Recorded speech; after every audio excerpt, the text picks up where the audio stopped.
नमस्कार, स्वागत आहे तुमचं माझ्या चॅनलवर। आज आपण बनवणार आहोत हरभऱ्याची चटपटी मिसळ। चला तर मग सुरुवात करूया। सर्वात आधी मी इथे हरभरे उकळून घेतलेले होते। आता आपण हरभऱ्याला व्यवस्थित तडका देऊन देऊ। त्यासाठी आपण गॅसवर पॅन गरम करायला ठेवला आहे। त्याच्यामध्ये थोडंसं तेल आणि अर्धा चमच जिरं व्यवस्थित फुलून देऊ। त्याच्यानंतर याच्यामध्ये आपण हरभरे टाकू। हरभरे 1 मिनिट व्यवस्थित मिसळून घेऊ। त्याच्यामध्ये आता आपण हरभऱ्याला तडका देऊ। त्याच्यामध्ये आपण टाकू काही मसाले, 1 चम्मच तिखट, 1 चम्मच हळद आणि 1 चम्मच गरम मसाला आणि चवीनुसार मीठ। हे सर्व मसाले आपण एकत्रित करून घेऊ। हे मसाला शिजेपर्यंत आपल्याला 2 ते 3 मिनिट हाय गॅसवर व्यवस्थित शिजवून घ्यायचे आहेत।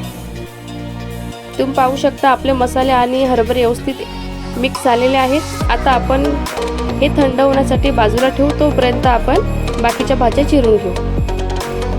त्यासाठी एक मी मोठा आकाराचा कांदा घेतलेला आहे, बारीक चिरून घेतलेला आहे। त्यानंतर 1 टोमॅटो आणि 1 मिर्च,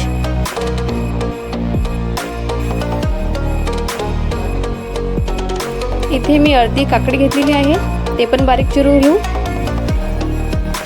आता हे सर्व आपल्याला मिक्स करण्यासाठी एक मोठा काचेचं मी भांडं घेतलेलं आहे। त्याच्यामध्ये मी हरभरे टाकून घेते आणि आलू उकळून घेतलेला होता मी। आलूने टेस्ट वेगळाच आणि छान येते। त्यामध्ये 1 टोमॅटो आणि अद्रक आणि हिरवी मिरचीची पेस्ट, चाट मसाला, 1 हिरवी मिरची बारीक चिरलेली, अर्धी काकडी चिरलेली आणि बारीक चिरलेला कांदा, कोथिंबीर,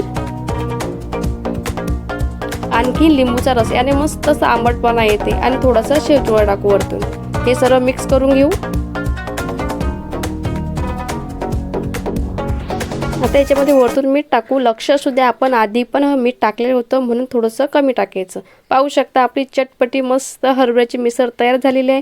तुम्ही ही रेसिपी नक्की ट्राय करा आणि कशी झाली कमेंट बॉक्समध्ये नक्की कळवा। धन्यवाद।